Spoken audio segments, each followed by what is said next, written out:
au pied de ton trône éternel. Je me prosterne devant toi. Tu règnes sur la terre et les cieux. Tu es assis à la droite de Dieu. Sois exalté, toi l'agneau de Dieu, aujourd'hui et à jamais. Sois couronné de mes louanges. Ta majesté remplit ce lieu. Au pied de ton trône éternel, je me prosterne devant toi.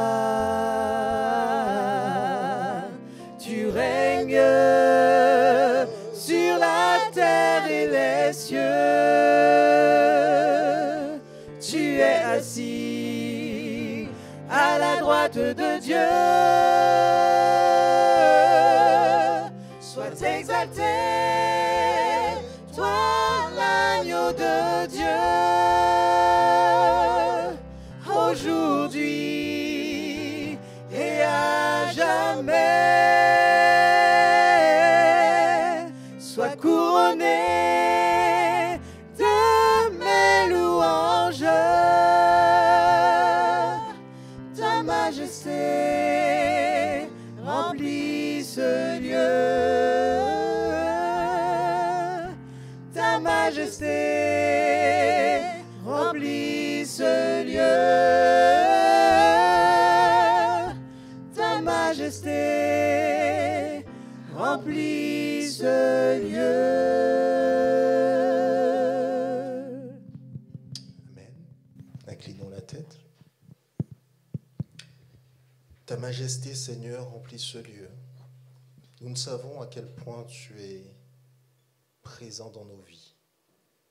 Car si nous le savions, Père, nous nous prosternerions continuellement à tes pieds. En ce sabbat matin, nous voulons déjà te remercier pour ce souffle que tu nous accordes et que tu nous permettes encore une fois, un jour de plus, d'écouter ta parole. Soit avec tous ceux qui sont arrivés, mais aussi ceux qui sont sur la route. N'hâte pas leur pas si ce n'est pour qu'ils n'arrivent et que tout se passe selon ta volonté. Nous te remettons ce programme et ce culte d'adoration.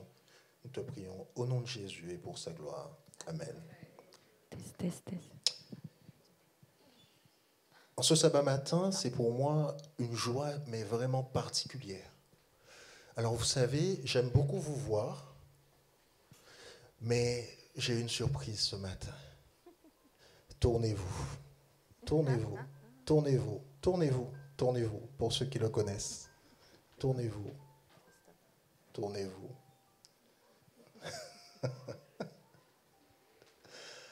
Oui, nous avons Christophe qui est là avec nous. Et c'est vraiment une grande joie pour moi de le voir en ce sabbat matin. Amen.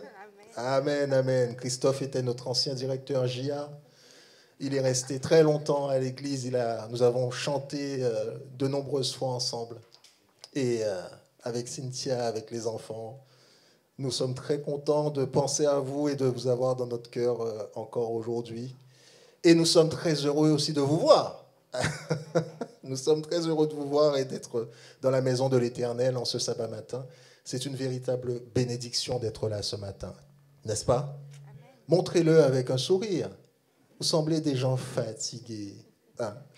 Mais c'est vraiment très bien que nous soyons là. Faisons-nous un petit coucou. Un petit coucou.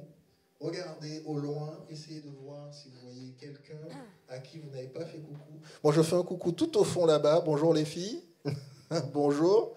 Bonjour les visiteurs. Bonjour ceux qui sont présents et qui sont des visiteurs réguliers, hein, qui sont chez eux. tous ceux qui connaissent et tous ceux qui sont nouvellement venus dans notre église, en tout cas tous ceux qui nous écoutent aussi sur le Zoom et sur YouTube, soyez bénis. Que l'Éternel vous garde, vous bénisse et vous fortifie. Nous allons bien sûr commencer notre moment de louange et notre moment de culte avec un chant que vous aimez tous. Toujours ta divine présence jette un rayon sur mon chemin et le cœur joyeux je m'avance. Je n'ai pas peur du lendemain, n'ayez pas peur du lendemain. Alors avec mes chers collègues, nous allons pouvoir chanter cela et avec vous, nous allons vous écouter chanter.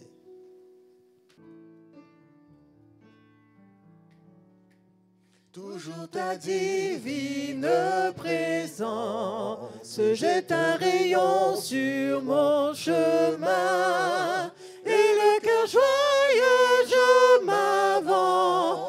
Je n'ai pas peur du lendemain, où tu voudras, je veux te suivre, agneau de Dieu, conduis mes pas. Vivre sans toi, ce n'est pas vivre. Je ne puis être où tu n'es pas. Oh, que jamais rien ne me voile. Ton doux regard, bien-aimé roi, dans le danger, brillante étoile, garde mes yeux fixés sur toi. Où tu voudras, je veux te suivre, agneau de Dieu, conduis mes pas.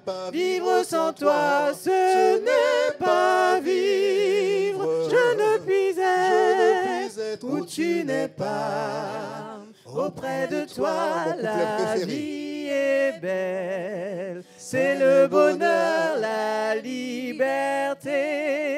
C'est une jeunesse éternelle, c'est le ciel, la félicité. Où tu voudras, je veux te suivre, agneau de Dieu, conduis mes pas. Vivre sans toi, ce n'est pas vivre. Je ne puis être où tu n'es pas. Amen. Pour introduire ce moment de repentance, j'aimerais que nous puissions nous replonger dans ce que nous connaissons et dans la souffrance que nous avons eue cette semaine. Pourquoi ? Parce que nous avons souffert de quelque chose cette semaine. Et cette semaine, quelque chose nous a secoués. Je ne sais pas ce que c'est pour chacun d'entre vous. Je sais que certains se sont réveillés en ayant des frissons et des cauchemars. D'autres se sont réveillés en se disant « j'ai oublié de dire quelque chose à quelqu'un ». Il arrive toujours une journée où nous oublions de faire quelque chose, n'est-ce pas, chers frères et sœurs ? Et quelquefois, nous nous sentons vides. Nous nous sentons vides en venant à l'église, malgré le fait que nous ayons eu l'opportunité de parler à Dieu durant la semaine. À quoi cela est-il dû ? Est-ce que c'est un état d'esprit permanent que nous traînons depuis des mois ? Est-ce qu'il est le moment pour nous de nous poser la question ? Quand est-ce que je vais me libérer de ce fardeau et qu'est-ce que Dieu va pouvoir faire pour m'aider ? C'est quelque chose qu'il nous faut absolument avoir en tête, chers frères et sœurs, car Dieu est là pour nous soutenir. Et dans ce moment que nous vivons, qui est individuel à chacun d'entre nous, nous avons le moment où nous pouvons nous repentir face à Dieu. Car souvent nous pensons que ça vient des autres. Nous nous imaginons que ce qui se passe vient uniquement des autres. Mais nous avons notre part de repentance à faire. Nous avons notre marche à faire. Notre pas à faire. Un pas après l'autre. Et en ce sabbat matin, nous aimerions pouvoir faire ce pas et remettre à Dieu notre vie. Lui dire que nous voulons laisser à ce moment précis, à ses pieds, nos fardeaux. Je laisse à tes pieds mes fardeaux.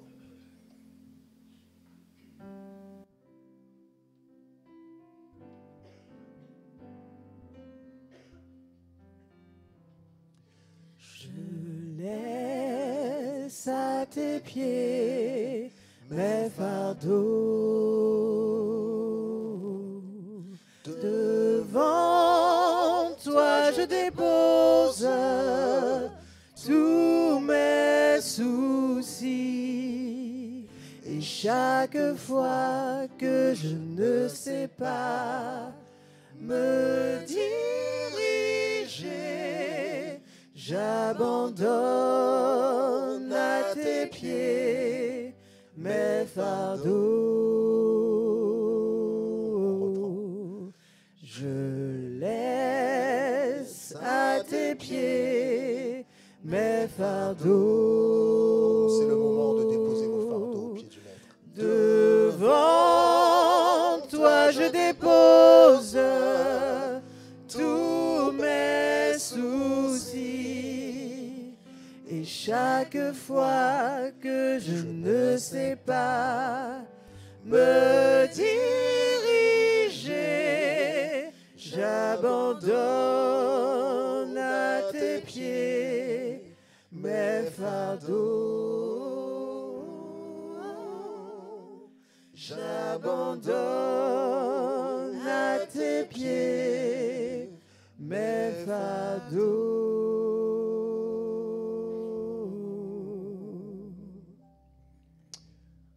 Je vais inviter Johanna.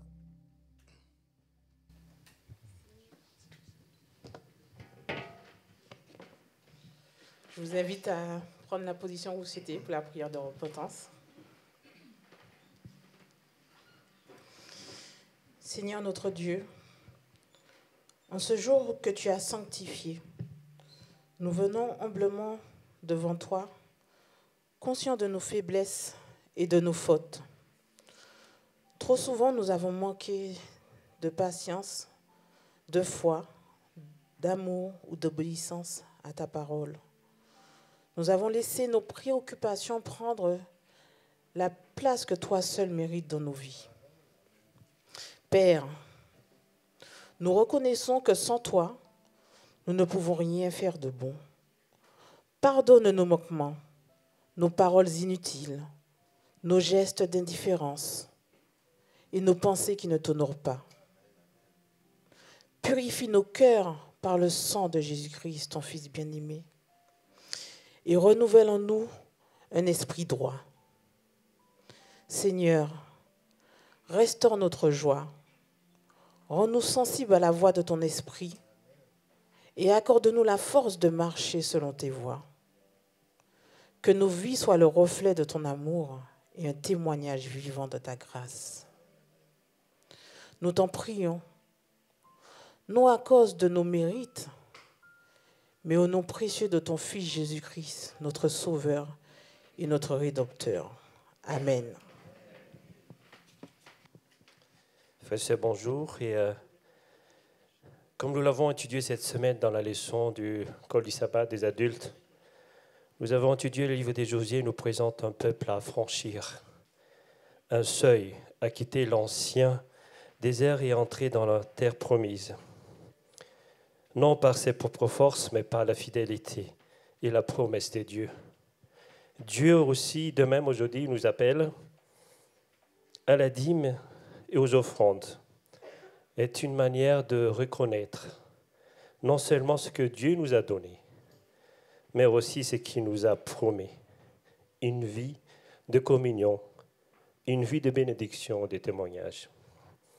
Je vous invite à lire dans Malachie chapitre 3, verset 10, qui dit « Apportez à la maison du trésor toutes les dîmes, et vous verrez, si je n'ouvre pas vous les écluses des cieux, nous verrons ainsi qu'une promesse est ouverte. » Dieu nous invite à lui faire confiance et lui poser un acte concret de foi. Je vous invite donc le diacre de passer dans les rangs et je laisse la parole à l'équipe liturgie pour continuer. Merci Rivano. Nous allons donc chanter Semons dès que brille l'aurore, semons dès que le soleil luit.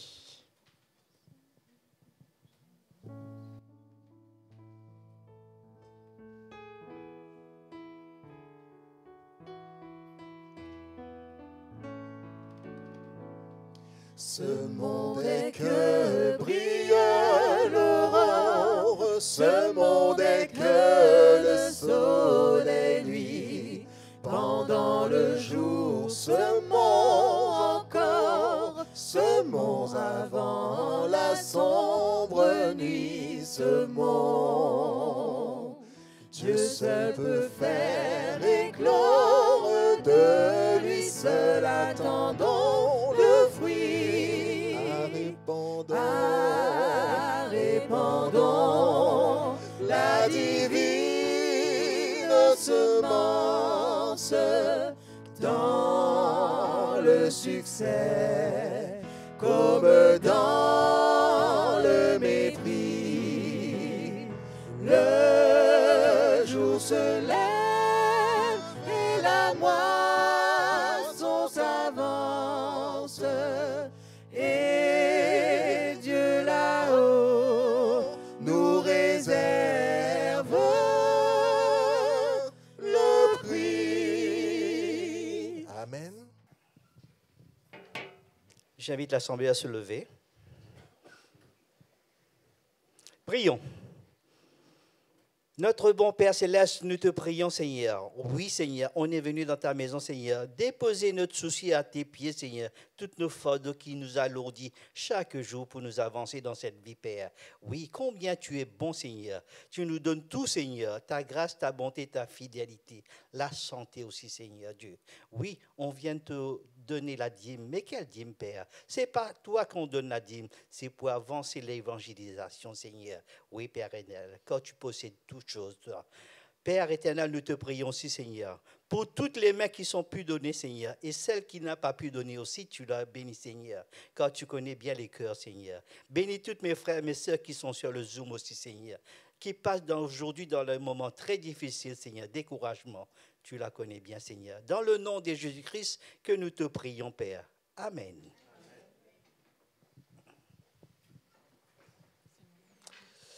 Nous arrivons au moment des enfants et des grands-enfants, et nous avons un conteur, un jeune conteur, mais un conteur. Vous venez, les enfants. Il est un peu grand, le jeune conteur.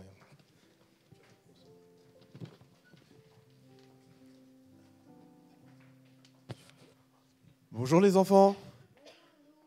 Non, on la refait. Bonjour les enfants. Vous êtes en vacances là? Ah ben moi aussi je suis en vacances, donc là je suis content aussi. Ça va bien? Vous avez passé une bonne semaine? Bonjour les grands enfants. Vous êtes aussi des enfants de Dieu, vous savez? Amen. Aujourd'hui, mon histoire s'intitule « La Bible et les lunettes ». Un pasteur qui rendait visite à une dame âgée s'est amené à lui demander si elle possédait une Bible. « Oh, pasteur, lui dit-elle, comment pouvez-vous me poser une telle question? Nous ne vivons pas comme des païens, voyons. » Puis, s'adressant à sa fille, lui dit « Va me chercher ma Bible, s'il te plaît. » Le visiteur s'excusa. « Non, ne prenez pas cette peine, madame.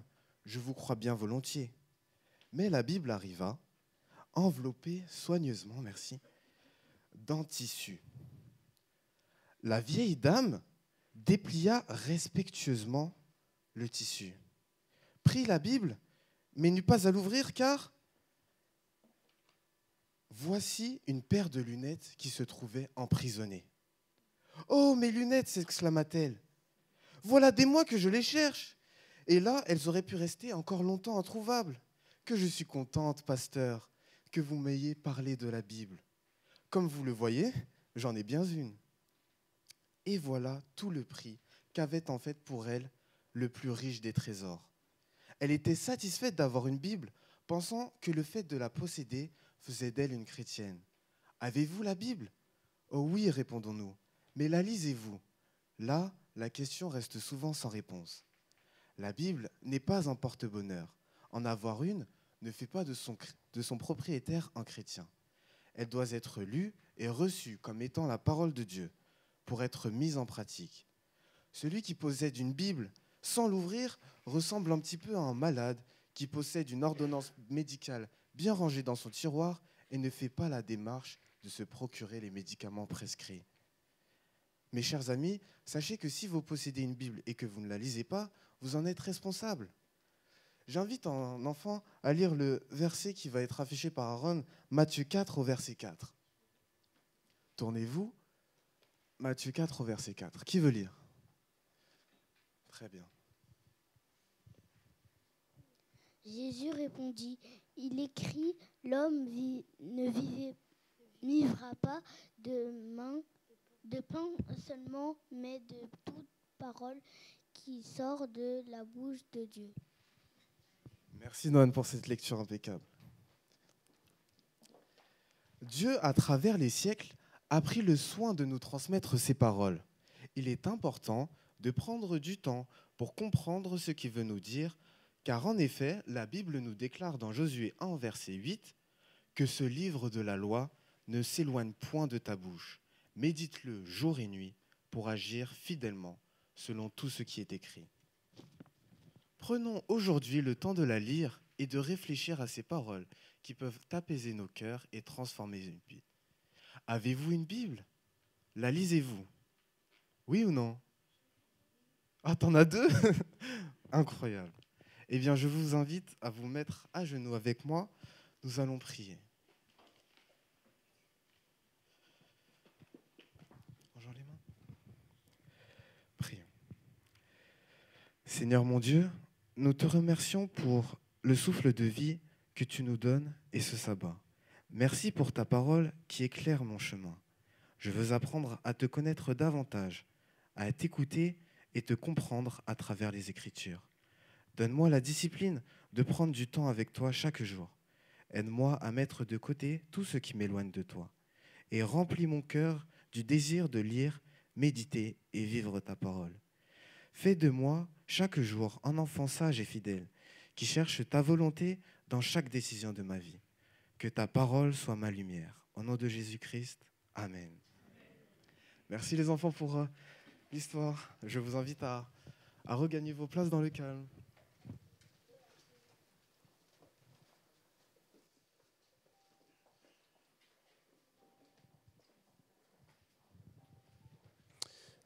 La question nous est aussi posée, avez-vous une Bible? La lisez-vous? Ça semble anodin comme question. Parce que certains ont des bibliothèques de Bible. Mais les bibliothèques de Bible, quelquefois, sont pleines de poussière.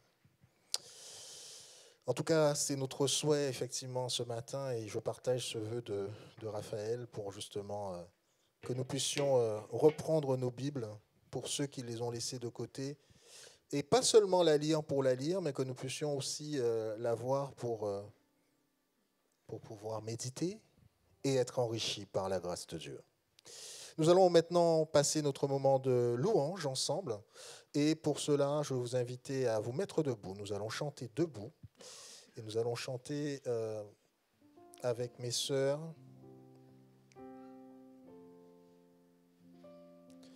Magnifique est le Seigneur. Pour chanter les louanges et plonge-moi dans ta rivière d'amour. Pour chanter les louanges, pour commencer, nous allons commencer pour chanter les louanges du Seigneur Tout-Puissant.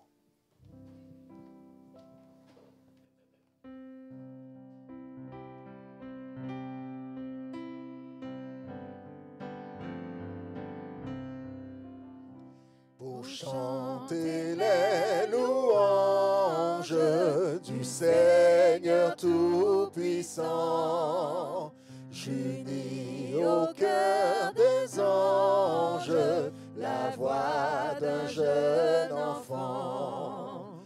Pourrais-je encore me taire, négligeant mon Sauveur, quand tout sur cette terre célèbre son auteur?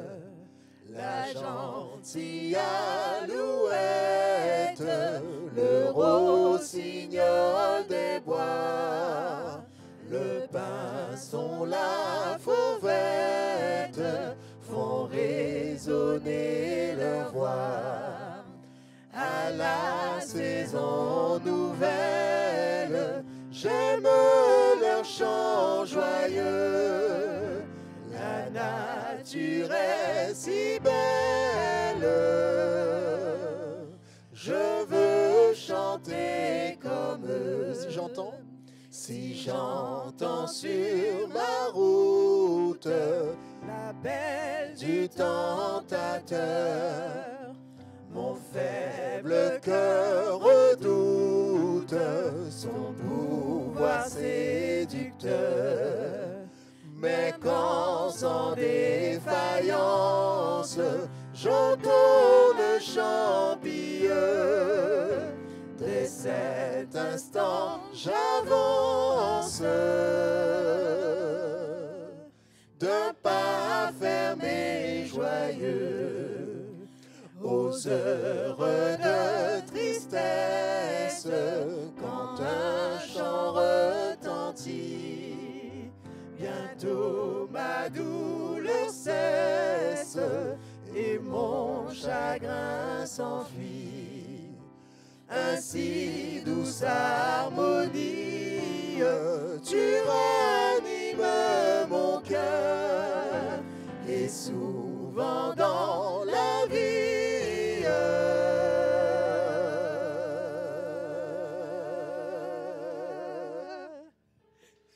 tu me rends le bonheur. Amen. Les adventistes sont quelquefois trop sérieux. Je ne suis pas un adventiste trop sérieux, chers frères et sœurs, désolé. Et nous allons justement remercier le Seigneur parce que magnifique est le Seigneur, car il s'est tourné vers moi et plonge-moi dans ta rivière d'amour. Oh, deux chants magnifiques. Chantons ensemble.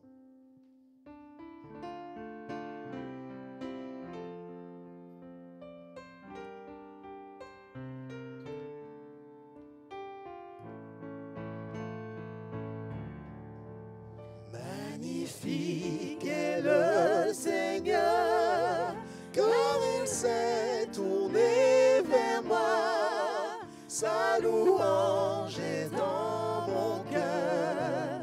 Alléluia, alléluia. Que puissance, gloire et honneur soit à Dieu en qui je crois. Il est mon libérateur. Alléluia, alléluia. Magnifique est le Seigneur, car il s'est tourné vers moi. Sa louange est en mon cœur. Alléluia, alléluia. Que puissance, gloire et honneur soit à Dieu en qui je crois. Il est mon libérateur. Alléluia, alléluia. Amen. Plonge-moi dans ta rivière d'amour.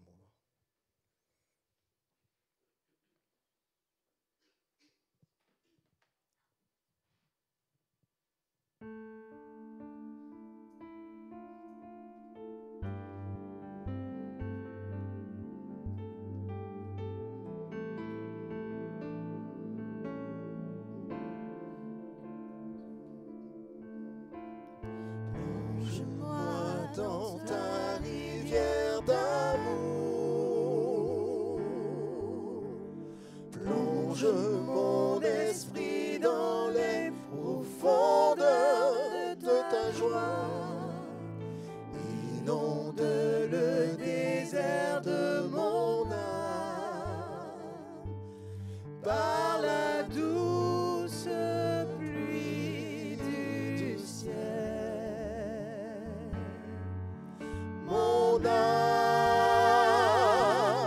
est rafraîchie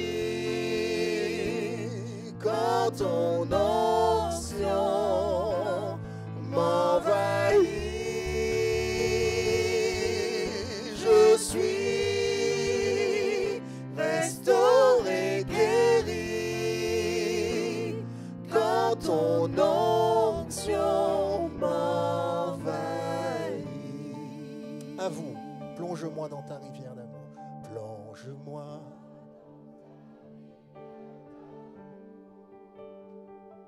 Plonge mon esprit. Plonge.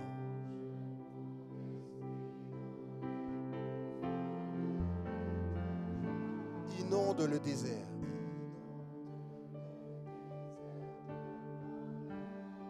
Par la douce pluie du ciel.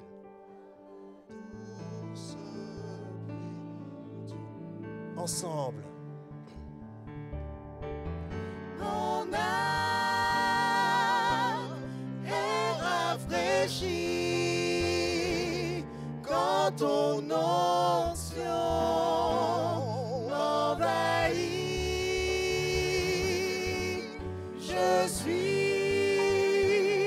restauré, guéri quand ton onction m'envahit. Mon âme, doucement. Mon âme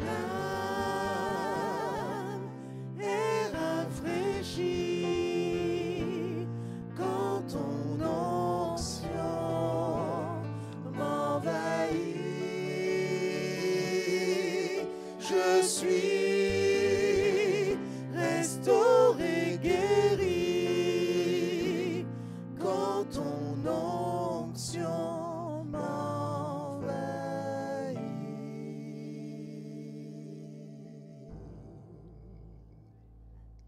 Amen. Je vous invite à prendre vos Bibles dans 1 Thessaloniciens, chapitre 5, verset 19.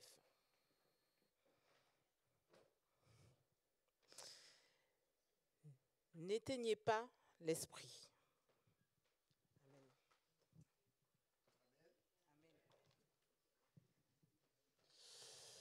Amen. Vous l'avez trouvé court, hein? Peut-être certains se souviennent de la fois où mon texte de méditation principal était le plus court de la Bible. Quel est le texte le plus court de la Bible? Jésus pleura. Ça a été l'un de mes textes de méditation pour l'une de mes méditations. Bonjour, chers frères et sœurs. Bonjour, chers visiteurs. Bonjour à tous ceux qui sont présents dans la maison de Dieu, tous ceux qui nous écoutent sur Zoom et ceux qui nous écoutent aussi sur le YouTube. Normalement, nous devrions être en direct, mais si ce n'est pas le cas, en tout cas, la vidéo sera ensuite mise à disposition parce que nous avons effectivement, chers frères et sœurs, en YouTube. Pour ceux qui ne le savent pas, nous allons vous en parler petit à petit au niveau du département communication. Et nous avons effectivement avec Jimmy cette charge de pouvoir permettre que nous puissions revoir nos programmes, mais aussi des gens qui sont loin, comme peut-être Christophe, Cynthia et d'autres, peuvent voir l'église de Mantes-la-Jolie à distance et pouvoir partager avec leurs frères et sœurs des choses qu'ils ne pourraient pas s'il n'y avait pas ce système. Et en ce sabbat matin, nous avons cette opportunité de pouvoir ouvrir la parole de Dieu et j'ai choisi un thème qui est sensible. J'ai volontairement choisi un thème sensible.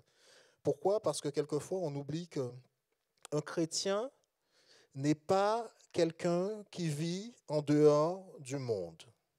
Un chrétien vit dans le monde. Et en ce sabbat matin, là où j'aimerais que nous puissions aller, c'est entre les mains de Dieu. Donc pour cela, je vais vous demander que nous puissions fermer les yeux et prier. Notre Dieu, notre Père, en ce moment, nous voulions te remercier. Car tu nous as donné l'opportunité d'être dans ta maison. Tu nous as donné aussi l'opportunité d'être à ton service. Imprègne-nous de ton Saint-Esprit, que ce soit au niveau de la compréhension des choses ou au niveau de la façon et de la présentation des choses. Soit avec tous ceux qui sont à distance, tous ceux qui vont voir ou revoir ce message. Et nous te demandons une onction de bénédiction spéciale, particulière pour chacun et chacune d'entre eux. Que ta paix et ta grâce nous accompagnent et nous fortifient. Au nom de Jésus. Amen. Oui, en ce sabbat matin, j'ai toujours un plaisir pour moi. C'est vraiment un plaisir pour moi d'être devant vous et de compter aussi certains visiteurs que nous avons vus tout à l'heure. Cette année, nous avons, avec le corps pastoral, cette ambition d'accompagner les départements, tout comme le corps pastoral précédent l'a sûrement fait, mais effectivement d'aller dans un accompagnement qui permette à chacun de pouvoir s'épanouir dans son département pour pouvoir proposer des idées qui puissent faire en sorte que l'Église puisse avancer. La mission principale de l'Église, vous le savez bien, c'est l'évangélisation, n'est-ce pas? C'est notre leitmotiv, c'est ce que Jésus nous a laissé en partant. Allez, faites de toutes les nations des disciples, faisant quoi? les baptisant au nom du Père, du Fils et du Saint-Esprit. Pour ceux qui sont visiteurs, sachez que vous êtes les bienvenus. Ceux qui nous voient à travers les réseaux, sachez que vous êtes aussi les bienvenus pour venir et pour pouvoir participer à notre Église et chanter avec nous, louer et remercier le Seigneur. Nous avons pour objectif de pouvoir faire avancer l'évangélisation à Mantes-la-Jolie. Et pour cela, dans notre vision, nous n'avons pas pour objectif de mettre sous le boisseau des sujets qui seraient plus ou moins sensibles. Il est important que nos jeunes puissent exprimer les sujets qui les intéressent. Il est important que les adultes aussi puissent faire part des sujets qui les intéressent. Bien souvent, dans l'Église adventiste, il y a des sujets qui ne sont plus discutés. On oublie certains sujets, on les laisse de côté et on part du principe que ce n'est pas nécessaire d'en parler, que ce n'est peut-être même plus nécessaire d'en parler. Et vous avez tous en tête un sujet qui vous tracasse, mais sur lequel vous n'avez pas eu les réponses nécessaires. Et c'est pour ça que nous n'avons pas cette ambition de pouvoir dire qu'un sujet soit tabou ou pas. Il m'est particulier de réfléchir sur ce thème que nous allons voir aujourd'hui, chers frères et sœurs. Pourquoi ? Parce que bien souvent, lorsqu'on parle d'un thème, on a tendance à être catalogué comme étant un spécialiste du sujet. Et en cela, moi, j'aimerais bien qu'on puisse se remettre dans un contexte important. Dieu n'a pas donné la Bible aux spécialistes. Dieu n'a pas fait de la Bible quelque chose qui soit pour les spécialistes de la Bible et pour ceux qui ne savent l'étudier. Dieu a fait la Bible pour tout un chacun. Si Dieu avait fait une Bible qui soit uniquement pour les spécialistes, à ce moment-là, la Bible serait injuste, car elle ne nous parlerait pas à nous qui ne sommes pas des spécialistes de la Bible. Et c'est là où, effectivement, il faut que nous puissions nous mettre dans ce contexte, parce que même la Bible nous le dit, « Heureux les pauvres en esprit, car ils hériteront le ciel. » Et en cela, chers frères et sœurs, il faut que nous puissions avoir les yeux ouverts, que nous puissions être dans un monde où nos yeux restent ouverts, pas que nous puissions nous cacher derrière des excuses qui fassent que nous ne voyons pas certaines choses, mais que nous puissions nous placer dans ce monde qui évolue au fur et à mesure du temps. Je préfère me placer dans cette catégorie de ceux qui ne connaissent pas grand-chose. Et le sujet que nous allons aborder aujourd'hui, qui est justement l'intelligence artificielle et le chrétien, est un sujet qui est sensible parce qu'il touche chacun d'entre nous. Et vous devrez le savoir, chacun d'entre vous dans cette église et ceux qui nous regardent sur YouTube sont déjà dans l'intelligence artificielle. Simplement, le chrétien aujourd'hui a toujours été invité à regarder les choses avec discernement. Nous avons toujours été invités à regarder et à examiner les choses, comme nous le dit la Bible, dans 1 Thessaloniciens 5, verset 19 que nous avons lu, il nous faut examiner les choses. N'éteignez pas l'esprit, et la suite du verset dit ceci, ne méprisez pas les prophéties, mais examinez toutes choses, retenez ce qui est bon, abstenez-vous de toute espèce de mal. Et c'est donc en cela que nous sommes appelés à examiner les choses à la façon et sous le regard de la parole de Dieu. Nous avons dans la parole de Dieu, dans le livre de Luc, au chapitre 12 et au verset 27, un verset qui nous dit « Et pourquoi ne discernez-vous pas vous-même ce qui est juste ?» Alors, dans Romains 12, nous avons ce texte qui nous dit de ne pas nous conformer au siècle présent, mais de rester transformés par le renouvellement de l'intelligence, afin que nous puissions discerner quelle est réellement la volonté de Dieu, ce qui est bon, ce qui est agréable et parfait. Le chrétien face au monde moderne. Chers frères et sœurs, déjà, je vais vous révéler un premier secret. Le premier secret que je vais vous révéler, c'est qu'il n'y a aucune image que vous verrez à l'écran qui a été dessinée par quelqu'un. Toutes les images que j'ai présentées depuis le début et jusqu'à la fin de cette prédication seront le fruit d'une intelligence artificielle. Ces images que vous voyez sont sur la base de prompts. Pour ceux qui savent comment fonctionne l'intelligence artificielle, il faut lui demander quelque chose et elle est en capacité de pouvoir la produire. Et justement, nous pouvons trouver dans la Bible des choses qui nous expliquent à quel point cette période que nous sommes en train de vivre actuellement est extrêmement prophétique. Et donc, cette période dans laquelle nous vivons est une période qu'on appelle une période technologique unique, mais surtout une période prophétique. Pourquoi ? Aucun des êtres humains de l'époque d'où nous sommes nés, pour ceux qui sont plus vieux que moi, donc tous à peu près, aucun ne penserait qu'il aurait dans la main toute la connaissance du monde. Qui d'entre vous pensait qu'il serait possible d'avoir dans un simple téléphone, un smartphone, toute la connaissance du monde? Et nous sommes aujourd'hui à une étape où nous avons entre les mains la possibilité de pouvoir tout savoir. Nous le savions déjà par Google, mais maintenant nous avons entre les mains quelque chose qui nous permet de poser des questions et même quelquefois qui nous répond. Si nous regardons dans la parole de Dieu et que nous ouvrons le livre de Daniel, nous regardons versets 3 et 4, nous lisons ceci. Ceux qui auront été intelligents brilleront comme la splendeur du ciel. Et ceux qui auront enseigné la justice à la multitude brilleront comme les étoiles à toujours et à perpétuité. Mais toi, Daniel, tiens secrètes ces paroles et scelle le livre jusqu'au temps de la fin. Plusieurs alors le liront et quelque chose arrivera, c'est que la connaissance augmentera. Et nous sommes précisément dans ce temps prophétique, chers frères et sœurs, où la connaissance augmente. Non seulement elle augmente, mais elle est à disposition dans notre poche. Et cette augmentation de la connaissance, ce passage de la Bible nous le montre bien, n'est pas quelque chose d'anodin. Et nous devons nous placer dans cette capacité d'analyse et de réflexion qui fasse que nous puissions savoir où nous sommes et à quelle sauce nous serons mangés. Le thème d'aujourd'hui nous amène à revenir sur cette notion d'augmentation de la connaissance, parce que Daniel l'a prophétisé. Et le thème augmenté qui est utilisé dans ce verset ramène directement à cette notion de multiplication exponentielle.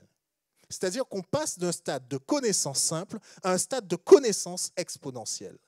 Et c'est là où c'est quelque chose où nous devons être très attentifs. Pourquoi ? IBM disait ceci. Vous savez qui est IBM? C'est la grande société d'informatique qui est une référence encore aujourd'hui en termes d'informatique. IBM disait que nous sommes les premiers humains à vivre une croissance qui double tous les 12 mois. Mais selon IBM, désormais, la croissance augmente et la connaissance augmente toutes les 12 heures. Les choses vont tellement vite que quelquefois nous sommes tellement submergés d'informations que nous apprenons à enlever les notifications, n'est-ce pas? Nous apprenons à réduire sur notre temps sur les téléphones parce que c'est devenu la chose sur laquelle nous passons quasiment le plus de temps. Alors que nous savons que cette augmentation de connaissances n'est pas quelque chose d'anodin, elle fait elle aussi partie de cette prophétie dont nous parlons. Et c'est un signe, c'est une signature de la fin des temps. Dans le livre de Matthieu, au chapitre 24 et au verset 14, nous lisons ceci. Cette bonne nouvelle du royaume sera prêchée dans le monde entier et alors viendra la fin. Nous sommes dans une situation prophétique parce que nous arrivons à diffuser dans le monde entier le message de Mantes-la-Jolie vers l'ensemble de la planète. Simplement, si nous allons déjà dans le contexte de notre texte, de notre méditation du jour, c'est un algorithme qui choisit si telle ou telle personne dans le monde voit ce message ou non. Il y a déjà une intelligence artificielle qui choisit. Quand vous ouvrez YouTube et que vous regardez les vidéos qui vous sont proposées, les 6 premières vidéos, vous voyez tous YouTube? Les 6 premières vidéos sont en lien direct avec vos habitudes, avec vos attitudes, avec vos choix et quelquefois même avec la phrase que vous avez prononcée tout à l'heure. Les publicités, lorsque vous ouvrez Facebook ou les autres choses, sont directement en lien avec ce que vous avez dit, fait ou recherché sur Google. Pourquoi? Parce que l'intelligence artificielle est bien présente derrière tout cela. Aujourd'hui, notre message peut être prêché partout. Et les gens qui l'entendent feront partie de ceux qui diront, ils ne pourront pas justement faire partie de ceux qui diront « je ne l'ai jamais entendu, je ne savais pas ». Alors très brièvement, nous allons un peu nous plonger dans ce qu'a été l'histoire technologique, mais ça ne va pas durer longtemps. Parce qu'en 1837, entre 1837 et 2025, il s'est passé beaucoup de choses. Et cette vitesse a été exponentielle dans le sens où nous avons d'abord connu une période où il n'y avait même pas l'électricité, puis nous sommes arrivés à la période où nous avions le téléphone, ensuite le smartphone, et Internet est arrivé aussi juste avant. Mais Internet, qui peut me dire en quelle année Internet est arrivé? Quelqu'un a une idée? Alors, j'ai une question à vous poser. Qui a utilisé un Minitel ici?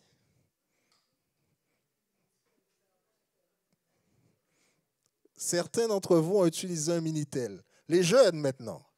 Qu'est-ce qu'un Minitel?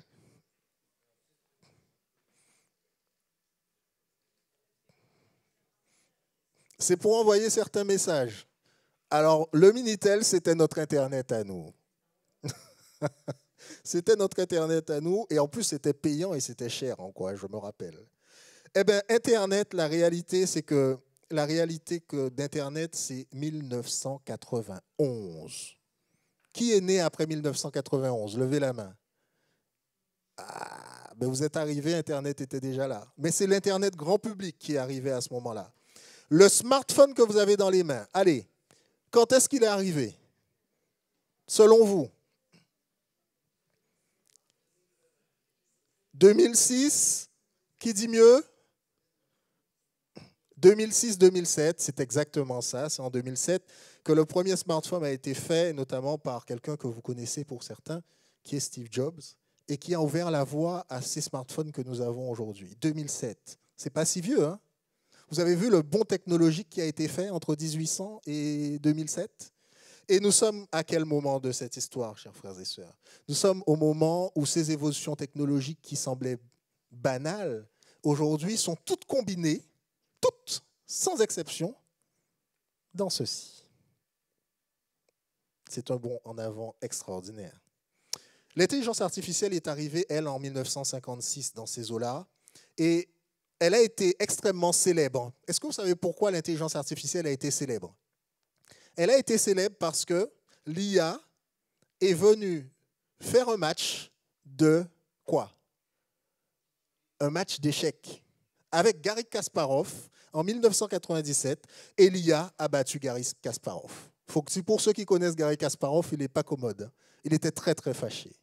L'IA a battu un être humain.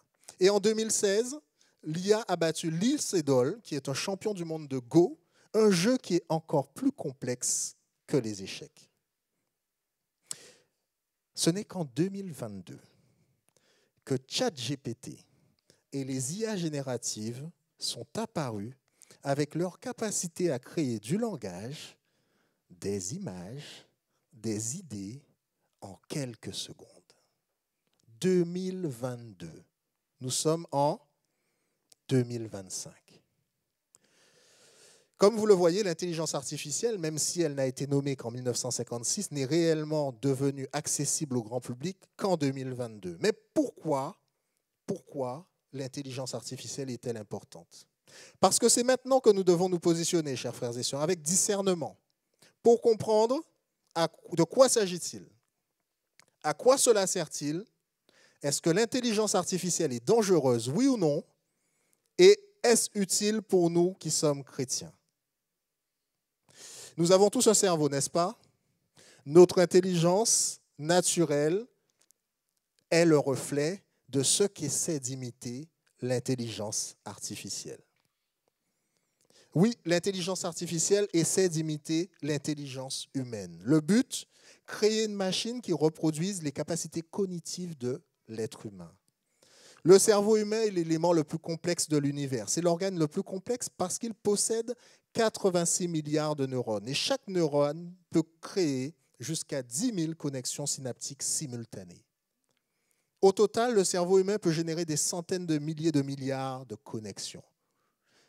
Et ça, l'être humain essaie de reproduire le cerveau humain à travers l'intelligence artificielle. Vont-ils y arriver? Je ne crois pas. Et ce sont ces connexions qui nous permettent au moins 4 choses.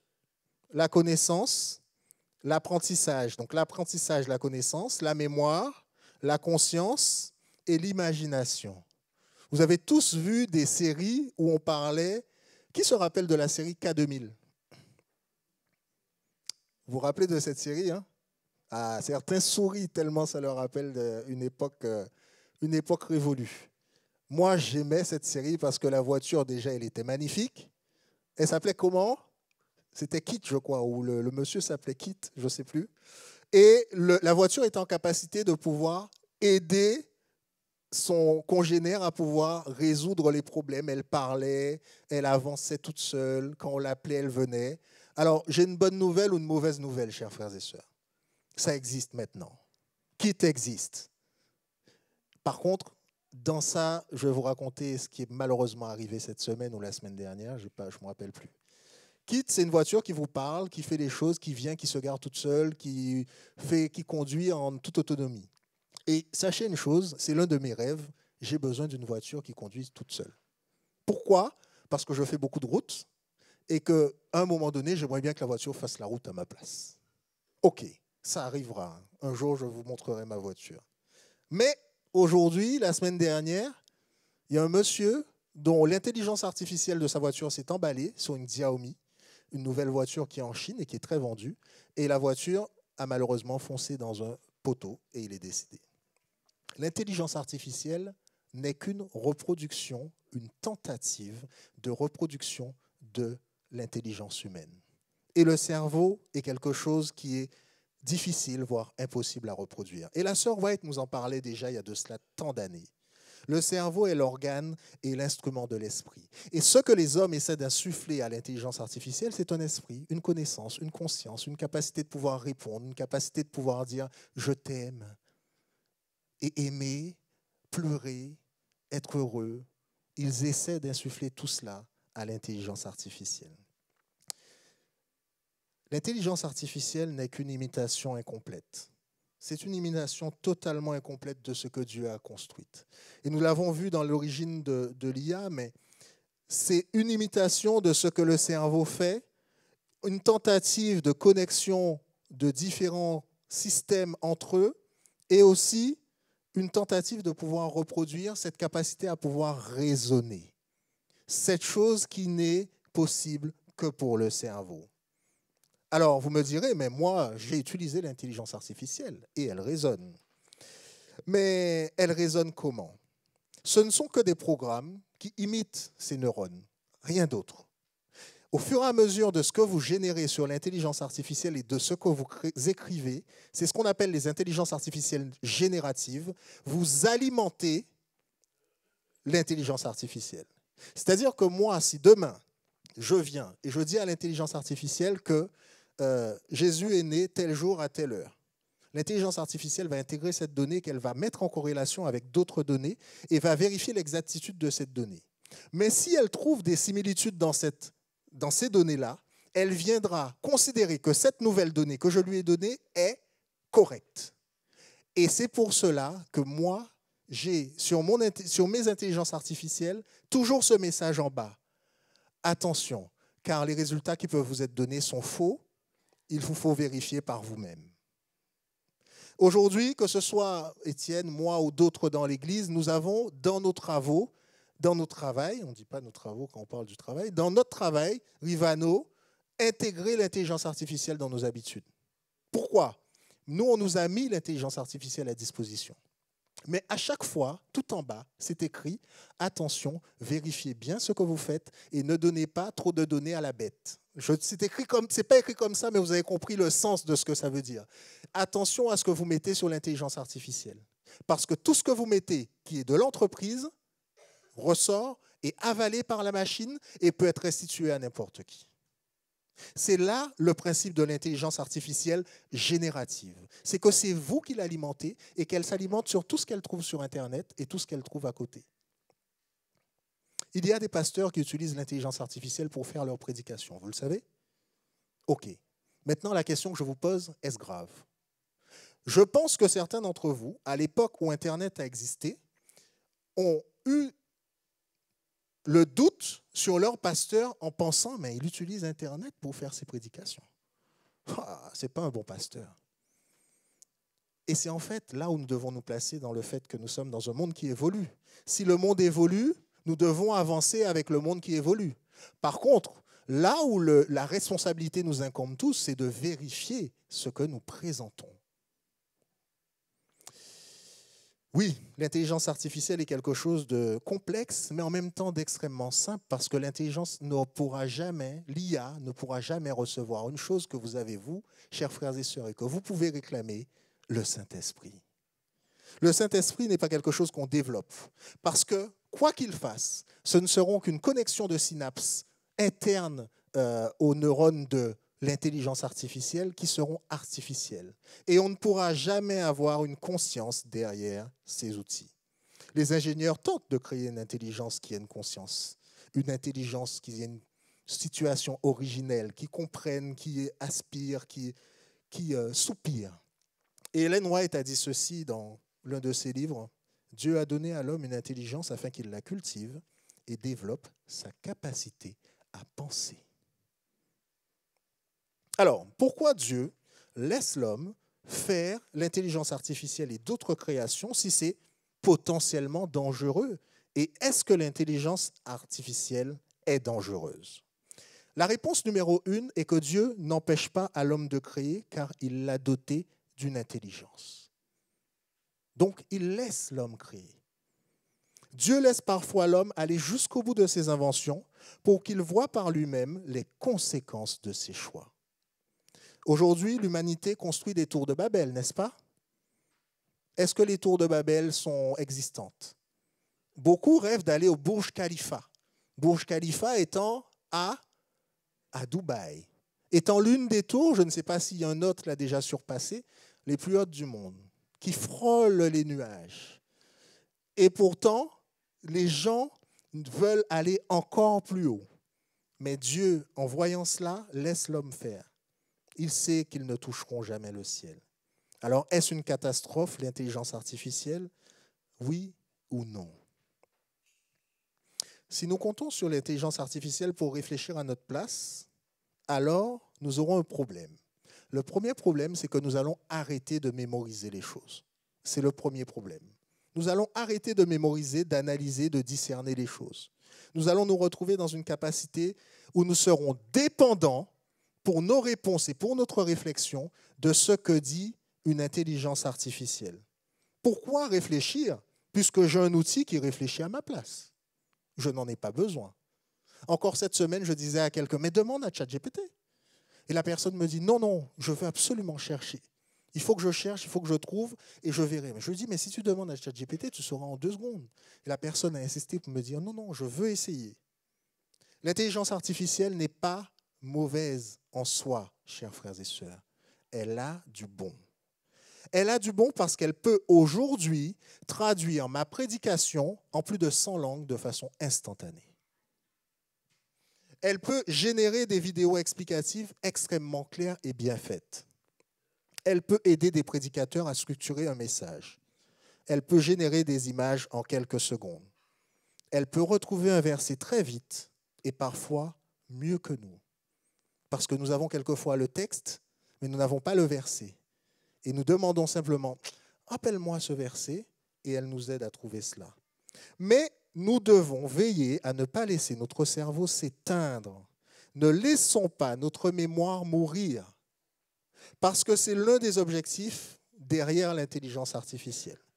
Si nous déléguons notre capacité de réflexion, alors nous serons façonnés, non plus par la parole, mais par des algorithmes. Alors, l'une des choses intéressantes et importantes qu'il vous faut savoir, c'est que derrière chaque système d'intelligence artificielle, il y a un être humain. Cet être humain a une vision politique.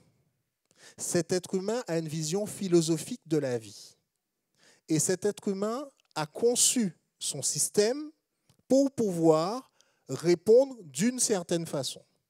Elon Musk, qui est l'une des personnes qui est la plus connue dans le monde et l'une des plus riches du monde, a développé lui-même sa propre intelligence artificielle parce qu'il n'était pas satisfait des réponses qui étaient apportées dans les autres intelligences artificielles.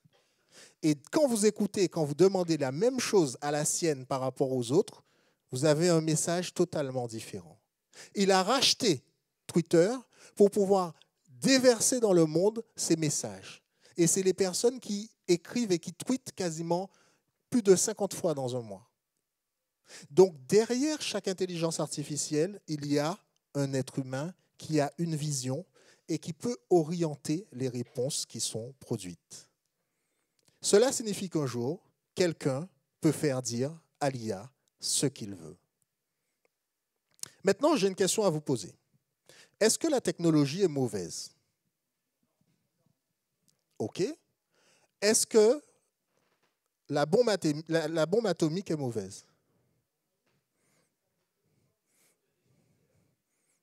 Vous m'avez tous dit oui. Bon. Qu'est-ce qui compose... Ah, Roger m'a dit non. Qu'est-ce qui compose la bombe atomique? Comment, pour ceux qui sont... En tout cas, je ne parle pas aux professeurs de physique, hein, mais qu'est-ce qu'il y a dans la bombe atomique? L'atome. Est-ce que l'atome est mauvais en lui-même? OK. Bon. Alors, si là, j'ai un marteau, OK? J'ai un marteau et j'essaie de voir ce que je peux en faire. Un marteau peut faire quoi? Qu'est-ce que je peux faire avec le marteau? Construire ou détruire? Est-ce que la bombe nucléaire, elle est mauvaise? Elle devient mauvaise à partir du moment où on l'utilise pour pouvoir détruire des vies humaines. Mais de base, la constitution de l'atome, la physique en elle-même, Dieu ne l'a pas créée pour pouvoir avoir cet usage-là. Et c'est justement ça qu'il nous faut retenir si nous devons avoir cette vision sur l'intelligence artificielle ou quelque autre technologie que ce soit. Ce qui est mauvais, ce n'est pas le produit en lui-même, c'est l'utilisation que nous faisons du produit. Nous avons tous des smartphones, tous des ordinateurs, tous des voitures. Nous pouvons tous aller sur les smartphones, regarder n'importe quoi. Nous pouvons tous prendre notre voiture et rouler à 200 km/h. Par contre, avec le même outil, chacun d'entre nous décide de ce qu'il va utiliser, ce qu'il va avoir comme usage de cet outil. Et Ellen White avait prédit cela parce qu'elle l'avait dit. Satan utilisera les inventions modernes pour pouvoir détourner les âmes de Dieu et affaiblir leur faculté de réfléchir. C'est pas en 2023 qu'elle a écrit ça, elle a écrit ça il y a bien des années. Ce n'était pas l'ère du smartphone, c'était à peine l'ère du télégraphe, et pourtant elle le disait déjà. Donc je le dis haut et fort, l'intelligence artificielle n'est pas un démon. Ce n'est pas un démon, mais ce n'est pas Dieu non plus. Nous sommes appelés à la prudence dans l'utilisation que nous faisons de cet outil. C'est une technologie, une invention humaine qui essaye d'imiter des comportements et des mécanismes de pensée, mais qui reste dépourvue de conscience, d'âme et de compassion. L'intelligence artificielle n'a pas de cœur. Elle ne fait que calculer. Elle ne ressent rien. Elle analyse. Elle n'aime pas. Et c'est malheureusement triste car chaque outil entre les mains de l'homme peut être utilisé pour le bien ou pour le mal. Malheureusement, il y a eu des histoires tristes. Il y a eu des gens qui ont considéré les intelligences artificielles comme étant leurs amis. Et quand elles se sont rendues compte qu'ils n'étaient qu'un robot derrière ou qu'une connexion, ils sont arrivés à mettre fin à leur vie. Il y a dans ce monde un certain nombre de personnes qui souffrent de solitude et qui se rabattent sur les intelligences artificielles pour pouvoir avoir un ami fictif. Et j'appelle, et je le dis de façon solennelle, je mets en garde nos jeunes, parce que vous pourriez être tentés de le faire en voyant vos camarades le faire. C'est très important que vous ayez cette capacité de discernement de ce qui est vrai et de ce qui ne l'est pas. Car l'intelligence artificielle, simplement, elle devient, si vous l'orientez à être adventiste, elle devient adventiste. Elle devient adventiste. J'ai demandé à mon intelligence artificielle ce matin quel était le jour du sabbat. Elle m'a répondu, c'est le 7e jour. Pourquoi? Parce que quand je parle à mon intelligence artificielle, elle connaît ce en quoi je crois. Et elle se calque sur ce en quoi je crois. Si vous êtes catholique et que vous dites à l'intelligence artificielle que le sabbat est une hérésie, vous lui direz ça 3 fois. La 4e fois, vous lui posez la question, est-ce que le sabbat est une hérésie? Elle vous dit, mais bien sûr, mais bien évidemment. Bien évidemment. Et elle trouvera des arguments pour pouvoir justifier de cela. L'intelligence artificielle est là pour nous satisfaire et nous apporter une satisfaction, mais sur la base de la façon dont nous lui parlons. Beaucoup ont utilisé l'intelligence artificielle aussi pour être leur psychologue, en lui posant des questions, en demandant pourquoi ma rupture amoureuse s'est passée comme ça, pourquoi il ne m'a pas répondu, pourquoi il a... Et se sont retrouvés déçus, désappointés face au fait que, quand elles se sont rendues compte que c'était uniquement un ordinateur qui répondait. Mes frères et sœurs, nous devons prendre ça très au sérieux. Parce qu'aujourd'hui, nous savons que les conversations vraies disparaissent. Beaucoup fuient la solitude pour aller derrière les écrans. Et nous sommes aussi de cela. Nous sommes aussi de cela. Il ne faut pas que nous pensions en dehors de cela. Certains utilisent cela comme un échappatoire, mais la solution n'est pas l'IA. La solution, c'est Jésus. Nous devons nous reconcentrer sur ce qui est notre force, ce qui est notre foi.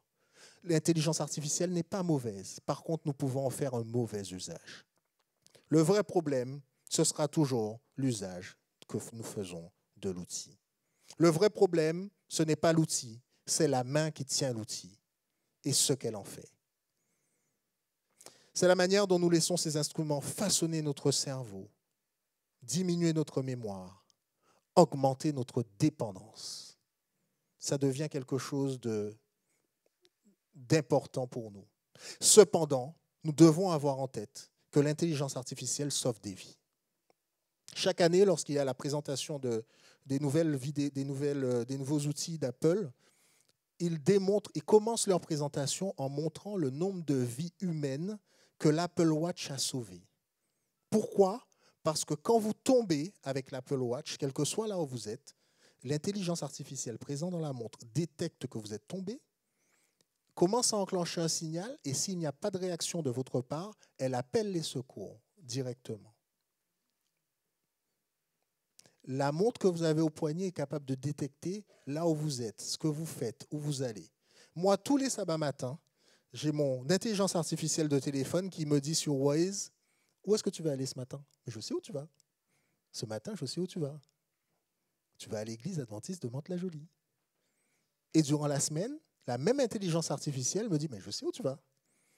Je sais où tu vas. Pourquoi tu es sorti de chez toi ? Tu vas au travail. Il y a du bon, il y a du mauvais, mais l'une des choses bonnes qui s'est faite, notamment avec l'intelligence artificielle, et qu'elle a sauvé la vie de nombreuses personnes, il y a un cancer du sein qui a été détecté chez une femme 4 ans avant que les médecins ne le reconnaissent vraiment. Parce que, justement, toute cette capacité de mémoire que l'intelligence artificielle a permis qu'elle regroupe toutes les informations et les traitements qui existent, et tous les symptômes de la personne, ainsi que toutes ces données médicales, les a mis dans un seul melting pot, dans un seul mélange, et elle a détecté 4 ans avant que la personne allait avoir un cancer du sein. Aujourd'hui, des médecins sont capables de pratiquer et de donner des diagnostics à plusieurs centaines de milliers de kilomètres grâce à la combinaison de l'intelligence artificielle. Et il y a un médecin qui a raté un diagnostic et l'intelligence artificielle, elle, a trouvé le diagnostic. Et le bon diagnostic. Et il a permis de détecter une maladie ultra rare chez un enfant de 4 ans et qui a permis de sauver cet enfant. Encore une fois, je le répète, ce qui est dangereux, c'est l'usage que nous faisons de l'outil que nous avons entre les mains. Chers frères et sœurs, nous sommes déjà entourés d'IA. Et nous n'allons pas aller plus loin, nous étions juste sur une introduction de ce thème.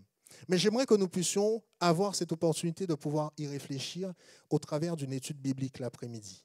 Et un après-midi, je proposerai à tous ceux qui connaissent un peu ce thème, qui connaissent un peu l'informatique, qui sont dans notre Église, de pouvoir partager avec nous leur vision de ce sujet. Pourquoi ? Parce que la connaissance est quelque chose qui s'acquiert en écoutant aussi les autres. Et je proposerai que nous ayons justement une étude biblique dans ce sens, où nous puissions réfléchir sur les usages bons et les dangers précis, quand nous les connaissons, de l'intelligence artificielle. Nous allons clôturer ce moment de méditation de ce matin, mais n'oubliez pas une chose. Vous avez tous l'intelligence artificielle à votre disposition dans votre main, sur votre ordinateur, dans votre voiture. Elle existe depuis des années. Face ID, la reconnaissance faciale, c'est l'intelligence artificielle. Les autocorrecteurs aussi que vous utilisez quand vous faites des corrections sur Internet, les filtres que vous utilisez, les jeunes, sur Instagram, TikTok, Snapchat, c'est l'intelligence artificielle. Les publicités personnalisées, la traduction automatique, le GPS, Waze, Google Maps, c'est l'intelligence artificielle. La détection de collisions sur vos voitures et les voitures semi-autonomes, c'est aussi de l'intelligence artificielle. Donc, nous devons nous positionner aujourd'hui pour dire à quoi peut me servir l'intelligence artificielle. Est-ce que je choisis de la mettre de côté ou est-ce que je choisis de la conserver pour pouvoir en faire un bon usage? Et cette prédication élimine plein de prédications. Qu'est-ce que je dois faire de mon smartphone? Est-ce qu'il est bon? Est-ce qu'il est mauvais? Qu'est-ce que je dois faire de mon ordinateur? Est-ce qu'il est bon? Est-ce qu'il est mauvais? Ce n'est pas ton smartphone qui est bon ou mauvais. Ce n'est pas ton ordinateur qui est bon ou mauvais. C'est l'usage que tu fais de ton ordinateur et de ton smartphone qui est bon ou mauvais. Plaçons-nous sous le contrôle de l'Esprit Saint pour savoir comment utiliser cela et comment l'utiliser de façon concrète, de façon utile, de façon à nous fortifier, de façon à faire grandir notre foi, de façon à pouvoir nous préparer dans ce que nous avons vraiment besoin de savoir. Ne laissons pas notre cerveau s'atrophier.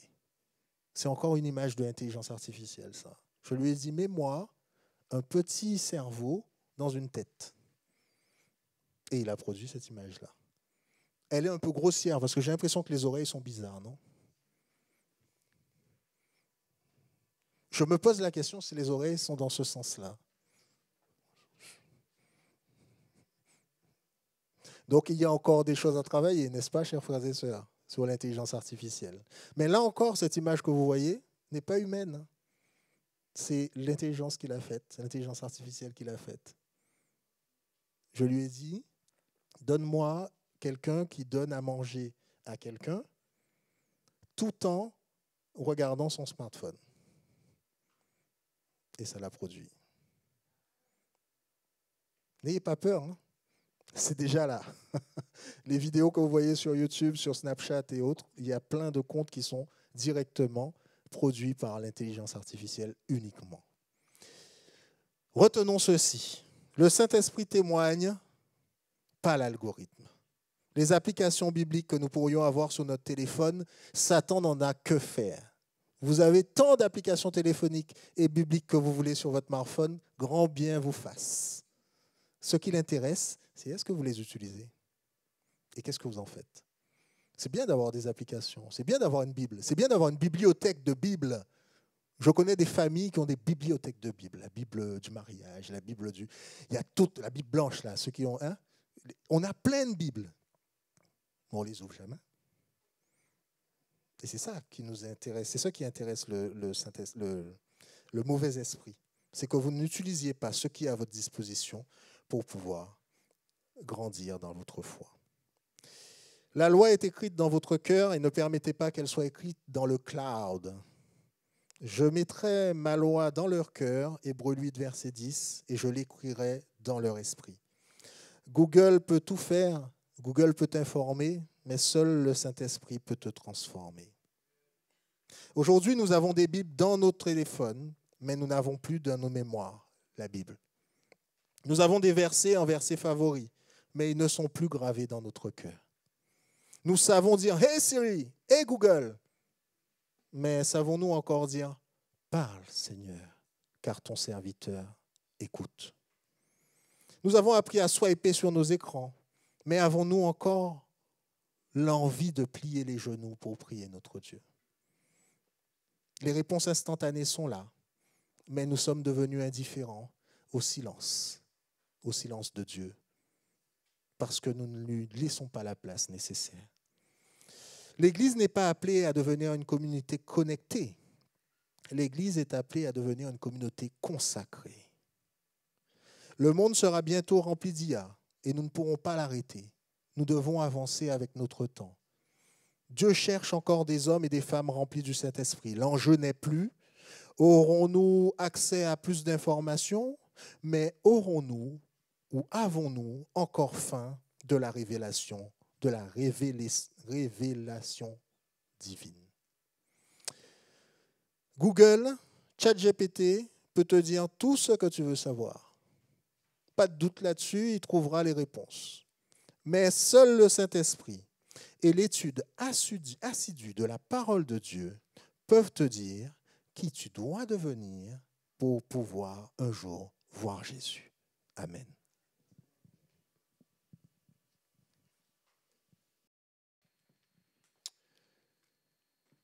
Nous allons maintenant chanter ensemble et nous ramener dans le sens commun que nous connaissons tous.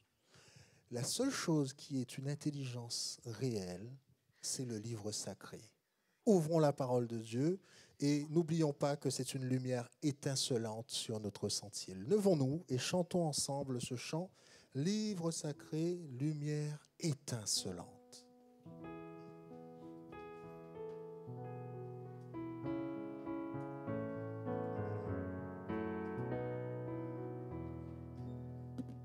Livre sacré, lumière étincelante, qui de la nuit perce l'obscurité, révèle à tous ta beauté rayonnante, et dans les cœurs fait briller ta clarté. Livre divin, ô céleste message, de vérité, de justice et d'amour, conduis mes pas dans le pèlerinage, où vers le ciel j'avance chaque jour. Comment sans toi reconnaître la route et discerner les pièges du malin? C'est toi qui seul peux dissiper le doute et du chalut indiquer le chemin. Livre divin, ô céleste message, de vérité, de justice et d'amour, conduis mes pas dans le pèlerinage, où vers le ciel j'avance chaque jour. Rassure-moi quand mon âme est tremblante, console-moi dans les jours de douleur. Si je faiblis quand la lutte est ardente, montre à ma foi celui qui rend vainqueur. Livre divin, ô céleste message, de vérité, de justice et d'amour, conduis mes pas dans le pèlerinage, où vers le ciel j'avance chaque jour. Ô Sainte Bible, ô paroles immortelles, sois ici-bas mon guide et mon flambeau. Par toi je vois la patrie éternelle, où les élus donnent gloire à l'agneau. Livre divin, ô céleste message, de vérité, de justice et d'amour, conduis mes pas dans le pèlerinage, où vers le ciel j'avance chaque jour. Amen. Prions. Seigneur de Tout-Puissant, tu nous as mis dans un monde qui a évolué de façon exponentielle d'un point de vue technologique. Nous nous inscrivons dans cette évolution technologique car nous avons fait le choix d'avoir des outils technologiques à notre disposition et dans le prolongement de nos bras. Père, nous ne savons qu'est-ce qui est prévu après. Nous avons quelquefois peur de la suite. Mais tu nous appelles à garder un œil ouvert, à pouvoir discerner ce qui est bien de ce qui ne l'est pas. Tu nous mets à disposition ton Saint-Esprit pour nous guider, pour nous conduire et pour nous apprendre à voir ce qui est bien de ce qui est mal. En ce moment, nous voulons te remettre nos esprits. Nous voulons te remettre notre volonté, notre capacité à pouvoir résister à la facilité, notre capacité à pouvoir résister aux influences de toutes ces technologies qui sont dirigés quelquefois, pas vers toi, mais vers ce qui n'est pas bon. En ce sabbat matin, je te prie particulièrement pour les jeunes, car tu les attaques, Seigneur. Tu permets qu'ils ne soient pas attaqués et permets, je te le demande, qu'ils ne soient pas attaqués. Je suis particulièrement touché en ce moment même en pensant à chacun d'entre eux, parce que ces outils qui sont à leur portée sont incontrôlables pour eux qui sont si jeunes. Mais permets qu'ils puissent avoir ce discernement, que le Saint-Esprit puisse leur parler et qu'ils puissent dire non, arrière de moi Satan. Permets que nous puissions, nous adultes, être suffisamment vigilants pour que nous ne passions pas trop de temps sur ces outils et que justement l'éducation et l'exemple que nous donnions à nos enfants soit une éducation qui les oriente vers la connaissance de toi et uniquement vers ta parole. Pardonne nos imperfections. Merci d'avoir permis que nous puissions être présents ce sabbat matin.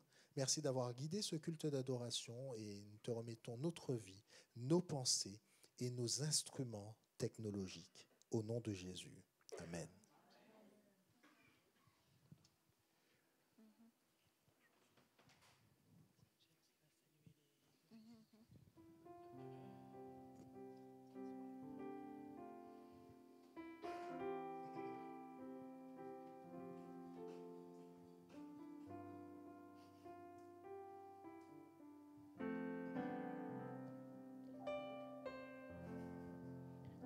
Que la grâce de Jésus et l'amour de Dieu le Père et la communion du Saint-Esprit qui vit en nous, que la grâce de Jésus et l'amour de Dieu le Père et la communion du Saint-Esprit en nous demeure pour toujours avec nous tous. Amen.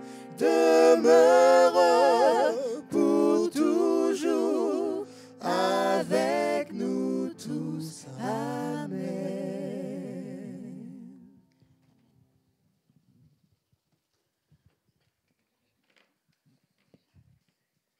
Recevons la bénédiction finale. On reste sur le même verset. 1 Thessaloniciens, chapitre 5, verset 23. Que le Dieu de paix vous sanctifie lui-même tout entier. Que tout votre être, l'esprit, l'âme et le corps, soit conservé irrépréhensible lors de l'avènement de notre Seigneur Jésus-Christ.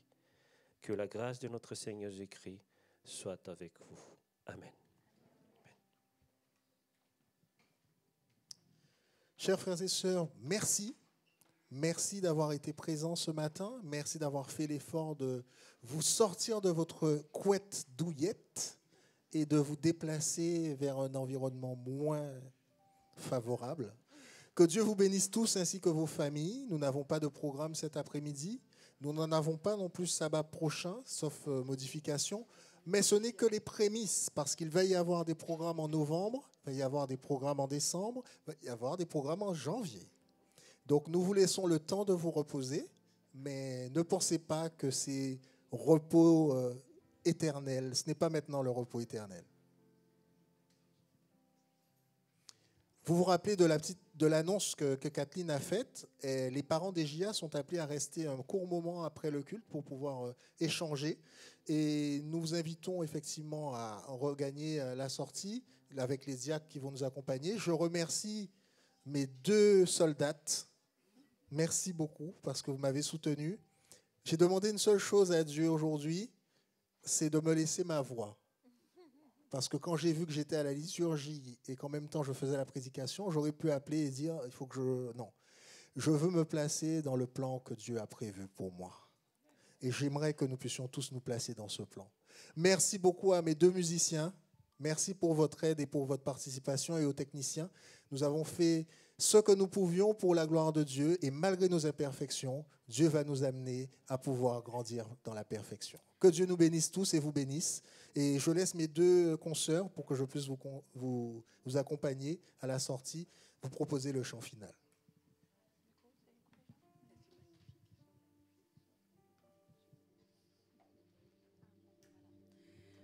Pour accompagner les officiants, nous allons chanter ensemble « Plonge-moi dans ta rivière d'amour ».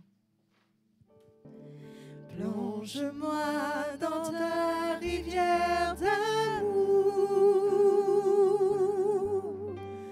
plonge mon esprit dans les profondeurs de ta joie, inonde le désert de mon âme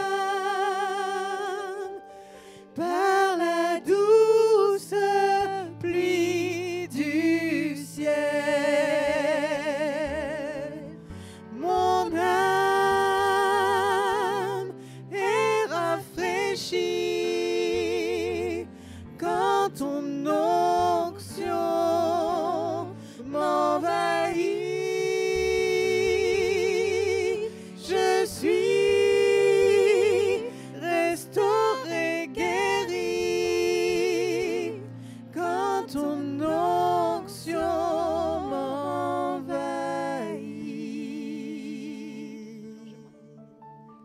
Plonge-moi dans ta rivière d'amour, plonge mon esprit dans les profondeurs de ta joie, inonde le désert de mon âme par la douce pluie du ciel. Mon âme est rafraîchie quand ton